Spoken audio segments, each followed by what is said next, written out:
What's up, YouTube? It's the Action Figure Grader coming back to you with another video. And I alluded to this video during our live stream last Friday with Chris, Charles, and Brandon. Thanks again to those guys for joining. But I put some thought into what's going on in the collectibles industry right now. And I wanted to talk about the concept of vertical integration and how we're starting to see maybe the beginnings of that.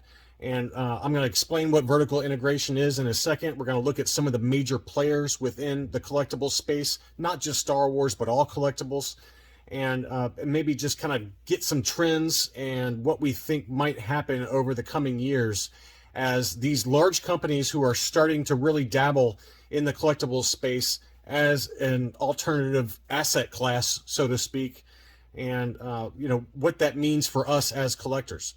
So the first thing I want to talk about is, I'm going to keep this really brief, I promise, but I wanted to talk about what vertical integration is versus horizontal integration. And here's a pretty handy chart I found on the web, and this kind of shows you what the difference is between horizontal versus vertical integration. And in a nutshell, what that means is if you're doing horizontal integration, this would be like Hasbro acquiring other factories that they don't already own in order to expand production of the vintage collection. That's just an example. And so you're staying within the same kind of space. Hasbro certainly already has manufacturing capabilities, manufacturing factories, things like that, located mainly over in the Middle East, in Asia and the Far East, Vietnam, things like that. But if they wanted to add more manufacturing capabilities, such as maybe producing more in Canada or in South America, that would be an example of horizontal integration. The argument I'm making in this video is that the collectible space is starting to see more of the opposite of that, and that's vertical integration. And so you have the commodity producer, that would be like the raw materials that say, I'm going to use the vintage collection as the example for all of this. The commodity producer would be like the raw materials, the paints, the plastics, all of that goes into manufacturing a vintage collection figure. That commodity would then be sold to the supplier. The supplier would then sell that to Hasbro. Hasbro would then use those raw materials, which they do, to manufacture these toys that we love and buy. And so that's kind of the next step. After that, after Hasbro has manufactured, they then ship those off to distributors. And the distributors are then in charge of sending them out to either wholesalers or direct to retailers. Sometimes the wholesaler process is skipped over. It just depends on the industry. And then the retailer would be like Big Bad Toy Store, Dorkside Toys, Target, Walmart. Those would be the retailers that would buy the vintage collection finished figures from either Hasbro direct or from a distributor. And there are distributors for Hasbro that they work with. And then they would sell those to us, the end consumer. So what I'm trying to say in this video is that there's going to be more and more of this. There's going to be more and more of people who are involved in various stages of the collectibles space. They're going to start adding more channels on the, vertically integrating. And I wanted to talk more about specific companies and kind of where they are right now and where they potentially could go, and how we're already seeing some of this vertical integration happening within the collectible space. The first one I wanted to talk about is Jeppy. I think that's how you pronounce it. Jeppy Family Enterprises. They are the parent company of a number of different brands, and most notably for us as Star Wars collectors, they recently purchased CGA, which is the parent company of Action Figure Authority, a grading company. But Jeppy Family Enterprises, they've got so many different brands, and they're probably the best example of vertical integration as it's happening right now. And so you can see here some of the main brands for them. They are a very, very large company, folks. They have millions, if not billions of dollars in assets, and many different ways that they play in the collectible space. So let's take a closer look at some of the different brands that are in there. So first of all, within the comics, graphic novels, books, and magazine space, they own all of these. Most notably Diamond Comic Distributors. Marvel and DC Comics, they recently kind of stopped working with Jeppy, but they have a number of other comics and trade magazines, Game Trade Magazine and Baltimore Magazine, Previews, Diamond Book Distributors, Gemstone Publishing. So they're very active within different either collectibles or trade magazines related to collectibles and comics. Within toys and games, that the best known one for us would be Gentle Giant. We all know the very large Gentle Giant. They're kind of mimicked after the Kenner Star Wars figures, but they're made on a very large scale. So they own them. Diamond Select Toys is another brand that you probably are familiar with. Diamond does a lot of stuff within different spaces, not only superheroes and Star Wars, but everything else. Alliance Game Distributors, I think that's for like tabletop role-playing game. Art Asylum, I have no idea who they are, and I didn't look them up. But there's also some multimedia brands. Previews World is kind of like the early, get an early look at the upcoming comics that are coming out. A lot of the comic trade industry uses Previews World for distributing kind of like press releases and information and kind of hype for upcoming comics. And it's a very well-known website within the comic book industry. They also own auction houses.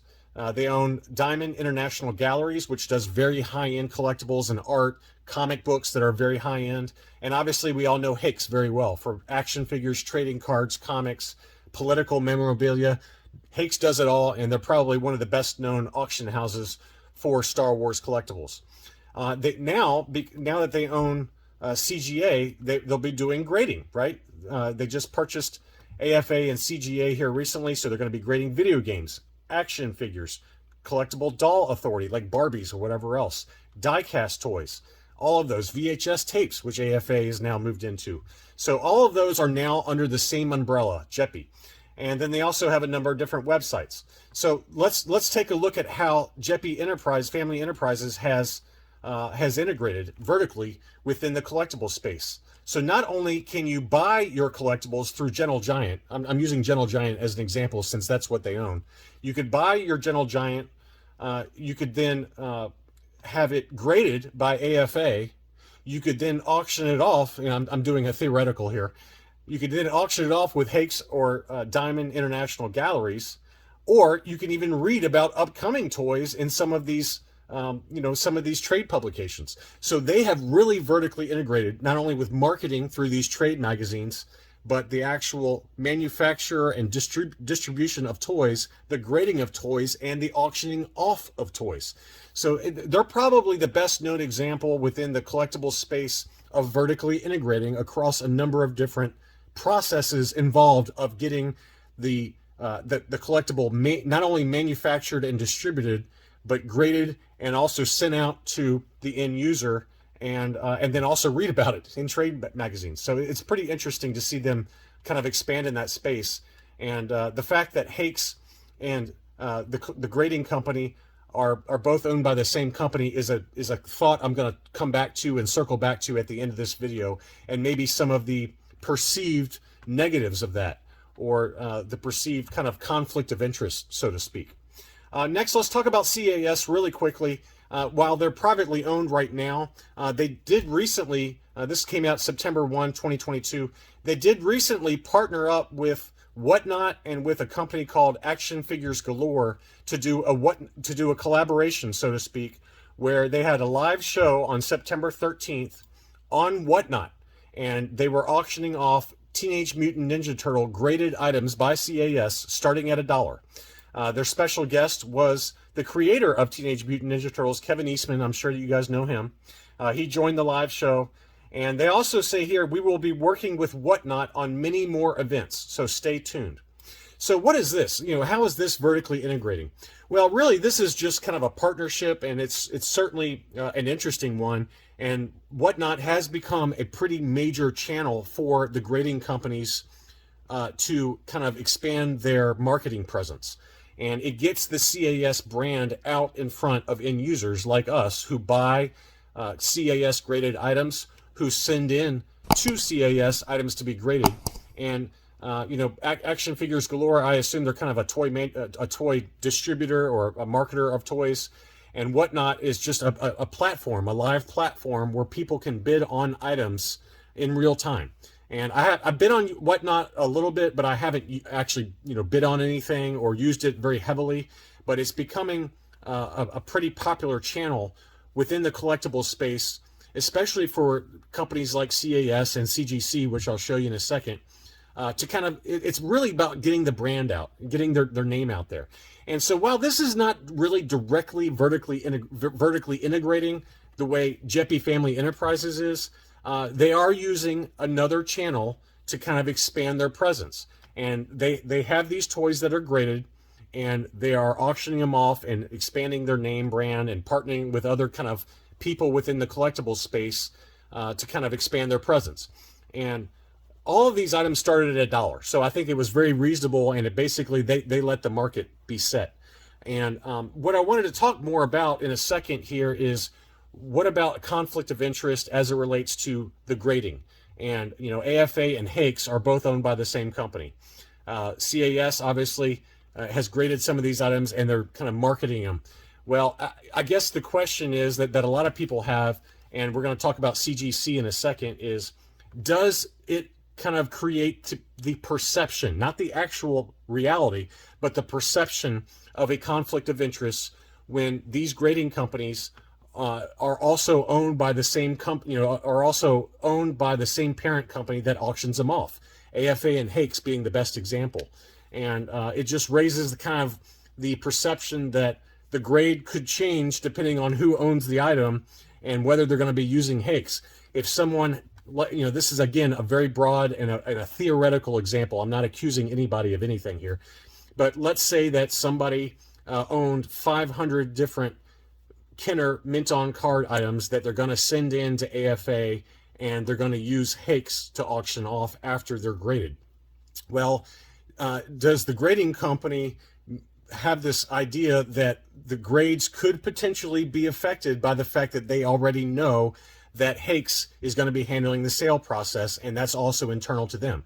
So, you know, again, I don't think that's happening at all. But, you know, I used to be in the finance world, and we had two different divisions. I worked in the investment banking division, and then there was the research division. And we had what's called the Chinese wall, where we could not share information about a company that's being bought or a company that's going to be buying another company with the research division, which is in charge of providing predictions as to what the stock is going to do.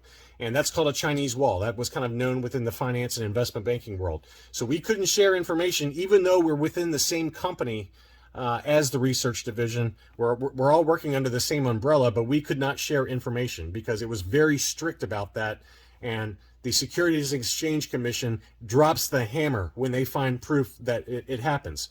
Well, there's a sort of Chinese wall with Jeppy Family Enterprises, right? Because you have AFA that's grading items that could potentially be manufactured by another company within Jeppy Family Enterprises, and also be auctioned off by yet another company that's owned by Jeppy Family Enterprises. Again, I don't think that's happening, but it does create the perception, and it could leave a bad taste in certain collectors' mouth if they know that a customer is using multiple parent companies or multiple subsidiaries of a parent company to handle the acquisition, the grading, and the sale of a graded item. And it's just something I wanted to raise. Again, I'm not accusing anybody of doing that, but that's the perception. And that perception has also been brought up in forums about CGC. CGC recently worked with Big Time Collectibles on a comic book that was only available through Big Time Collectibles and only through CGC. CGC handled all copies of The Death of Superman 30th anniversary, which is coming out in November of this year. So every single copy, CGC has it, and you could buy it graded already, and then Big Time Collectibles would be handling the distribution and the sale to the end consumer. And I read a lot of stuff, you know, on the forums saying, that's a little interesting. Does that mean that CGC is going to start doing more exclusives where they handle the grading of those exclusives and then sell those exclusives using partners or they're on their own through WhatNot? And it's not out of the question, just given that they have started doing WhatNot collaborations. They hosted their first ever WhatNot live stream on August 17th of this year. And they did giveaways during that one. So again, I'm not accusing CGC of doing anything here because I don't think there's anything wrong with this. They had some guests on the show, and they were signing and they were giving away stuff, including signed slabs. But it raises the question of, does CGC or some of these other collectibles grading companies, do they start having their own exclusive comics that they grade themselves and then they auction off themselves for profit. Who knows if that ever happens or not? Again, I think it's not happening right now. It certainly is not happening right now, but it could happen down the line. I think as long as it's all disclosed up front to the people who are bidding on these items, then I think it's okay. Personally, I don't see a problem with it. But again, it's something that has been complained about. They're already complaining about something that's not happening yet in the forums already. And it just makes you question of what could happen. So CGC graded comics are now also being bought and sold on another platform called StockX. So I've never used StockX, but they do collectibles kind of selling and exchanges, things like that. Probably very similar to WhatNot, and except it's more of like a buy it now situation instead of a live auction, which WhatNot does. So I think that if CGC goes down the route of having store exclusive comic book covers, grading those comics themselves, and then going to StockX for buy it now situations, that's where I think they'll probably hear a lot more complaints from consumers, because, again, does it raise the question that the ethics question, so to speak, of, well, we know that these comics are our store exclusives, so to speak, and does it affect in the grader's mind whether it gets a CGC 9.8 or a CGC 9.6? Again, it's unlikely, but it's something that I think could happen down the line, where they start selling their own comics themselves on some of these alternative sales platforms. Finally, I wanted to talk about Blackstone Group. Blackstone Group obviously just acquired CGC, which is, the grading company that we just talked about that grades comics and posters, and now they're moved into trading cards to a certain extent. And recently, they have kind of expanded more and more in collectibles vertically. They purchased from Hasbro on April 26th of 2021 for $385 million. They purchased a subsidiary of Hasbro called E1. And E1 is an entertainment company that's basically involved in film and television content, things like that, multimedia, music production, all kinds of different merchandising and licensing and digital content. Well, I think that's a smart acquisition for CGC, because they're moving more and more into these kind of entertainment and comic books and things like that for grading. And maybe they could have exclusive posters for movies, any kind of movie cards, lobby cards, signed memorabilia. They obviously brought on a number of partners as part of the acquisition of CGC, like Jay-Z and all kinds of other famous stars within, athletics, movies, music, things like that. They were all part of the group that financed the purchase of CGC. So they already have a previous relationship with Hasbro, and we're going to be doing a theoretical here in a second to show you how easy it would be for Blackstone Group to expand into toys in force. And they already are in toys, right? They have an ownership group, or they have an ownership stake, in a company called Mega Bloks, which is the largest toy company in Canada. That was just taken public May 9th of 2002. So again, that was 20 years ago. But they do own them, and they also do own Lego. Lego's parent company is Blackstone Group, and they just bought another company called Merlin's Entertainment. This was in 2019 for $6.6 billion. And Merlin's does a lot of stuff in Europe, and they're kind of in the entertainment and kind of multimedia space. It's just another kind of channel that Blackstone is expanding. And then obviously this past year they bought CGC. So not only are they manufacturing Lego toys, but you could, in theory, down the line, if CGC expands into graded toys, like we talked about in a previous video, they just announced that they're trying to hire people to start grading Funko Pops. I could easily see 5 to 10 years down the line, they start grading factory sealed Legos, and that would be another company that's owned by Blackstone Group. So anyway, it's just an interesting theory. And then finally, this is just, again, theoretical, but I wanted to show you how easy it would be for Blackstone Group to acquire Hasbro if they wanted to. And 10 years down the line, they could be the owner of Hasbro. You could order from Hasbro Direct a vintage collection Hasbro figure and then have it sent to CGC, another company owned by Blackstone in theory, and you could have your own graded items straight from Hasbro. Well, Hasbro's market cap which is the value of the company, is about $10.77 billion. That's market capitalization. That means what it's publicly traded, and that's what the market values Hasbro at today. And it's constantly changing, obviously, since it's a publicly traded company. $10.77 billion. That seems like a lot of money. Blackstone Group is worth $880 billion. That's their assets under management. Their total assets just right now that they own, like cash, securities, receivables, things like that, is $41 billion. So the assets under management, roughly $881 billion. Their total cash and things like that is $41 billion. So to buy Hasbro would be a rounding error for them. And I said this in the live stream. It would not be difficult at all for Blackstone to finance that purchase with cash or with some short-term debt, whatever they wanted to do. And it just shows you how big these mega conglomerates are that are starting to infiltrate into multiple channels within the collectibles space.